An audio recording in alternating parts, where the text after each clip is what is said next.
saya Wasmil Is dengan NIM 2202110116. Dan dengan saya Muhammad Al-Fatul Jibran dengan NIM 2202111018. Baiklah, pada kesempatan ini kami akan melanjutkan tugas video kami pada bab yang terakhir, yaitu dengan judul Konduktor dielektrik dan kapasitansi.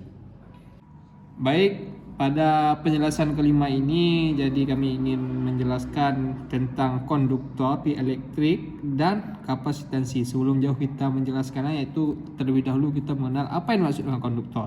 Konduktor adalah bahan yang memungkinkan mengalirkan aliran muatan listrik dengan mudah. Contoh umum daripada konduktor adalah seperti logam, tembaga, dan aluminium. Dan juga selanjutnya ada dielektrik, adalah bahan isolator yang dapat dimuati oleh medan listrik namun tidak memungkinkan aliran arus listrik. Contohnya itu, contoh daripada dielektrik ini adalah seperti kaca. Beda sama dengan aluminium. Selanjutnya ada sifat daripada konduktor tersendiri, yaitu yang pertama ada elektron bebas. Apakah yang dimaksud dengan elektron bebas ini? Yaitu konduktor memiliki banyak elektron yang bebas yang bisa dapat bergerak dengan mudah di dalamnya. Dan juga sifat konduktor selanjutnya adalah listrik statis, yaitu ketika konduktor dimuati listrik, muatan akan merata di permukaan konduktor tersebut. Apabila sudah dimuati listrik itu istilahnya sudah ada listrik, maka akan merata dia di permukaan konduktor. Dan selanjutnya medan listrik dalam konduktor, yaitu pada kondisi statistik medan listrik di dalam konduktor adalah 0 karena muatan bebas akan bergerak untuk meratakan medan listrik internal. Jadi untuk dielektrik dan selanjutnya dan contoh soalnya bakal dilanjutkan oleh kawan saya. Baik, akan kita lanjutkan kembali, yaitu penjelasan tentang dielektrik. Apa itu dielektrik? Dielektrik adalah isolator yang dapat terpolarisasi oleh medan listrik eksternal. Ketika medan listrik diterapkan, dipol molekul dalam dielektrik akan sejajar dengan medan. Kapasitas dielektrik. Konstansa dielektrik adalah faktor yang mengukur kemampuan bahan dielektrik untuk meninggalkan kapasitansi kapasitor. Dengan rumus K sama dengan C dengan dielektrik dan per C tanpa dielektrik. Selanjutnya yaitu kapasitansi.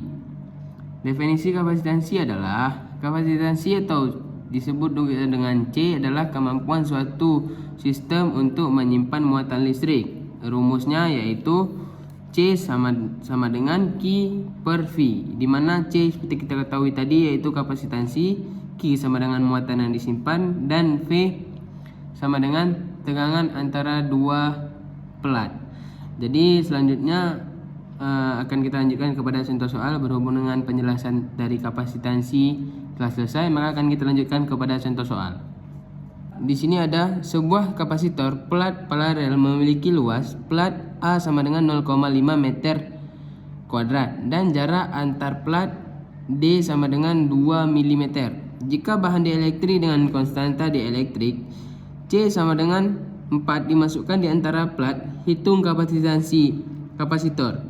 Hitung kapasitansi tanpa selanjutnya akan kita jawab, yaitu pertama kita hitung kapasitansi tanpa bahan dielektrik.